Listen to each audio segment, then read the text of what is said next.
Hi friends, പുതിയൊരു വീഡിയോയിലേക്ക് സ്വാഗതം. ടാറ്റ നെക്സോണിൻ്റെ വാട്ടർ പമ്പ് ലീക്കാണ്. വാട്ടർ പമ്പിൻ്റെ പാക്കിംഗ് സൈഡ് അതിൻ്റെ ആ ഭാഗത്ത് കൂടെ കണ്ടിലെ ഒരു നീല കളർ കണ്ടല്ലോ, അവിടെയാണ് ലീക്ക്. നമുക്കത് അയക്കണമെന്നുണ്ടെങ്കിൽ ടൈമിംഗ് ഇടണം. ടൈമിങ്ങിലേക്ക് കൊണ്ടുവരുന്ന ഒരു വീഡിയോ ആണ് നമ്മൾ കാണിക്കുന്നത്. നെക്സോണിൻ്റെ ടൈമിങ്ങിൽ പമ്പ് ഡീസൽ ഹൈ പ്രഷർ പമ്പിൽ ടൈമിംഗ് ഇല്ല. പിന്നെ ക്യാമിൻ്റെ ടൈമിങ് നമ്മൾ സാധാരണ ടാറ്റൻ്റെ പോലെ തന്നെ ബാക്ക് സൈഡിൽ ഇതുപോലെ അല്ലെങ്കിൽ വെച്ച് ലോക്ക് ചെയ്യുക.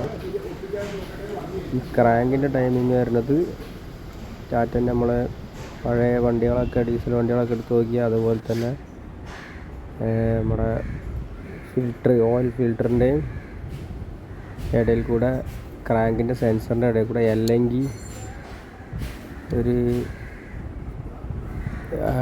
ഒരു ഹോളുണ്ടാവും. ആ ഹോൾ കൂടെ അല്ലെങ്കിൽ ഇട്ടിട്ട് ലോക്ക് ആക്കുക. ഓൾറെഡി ഞാൻ ലോക്ക് ചെയ്തിട്ടാണ്. ഇത് രണ്ടും കറക്റ്റിൽ ചെയ്ത് കഴിഞ്ഞാൽ നെക്സോണിൻ്റെ ടൈമിങ്, ബെൽറ്റ്, അതിനോട് സംബന്ധമായിട്ടുള്ള എല്ലാ പണിയും നമുക്ക് ചെയ്യാം.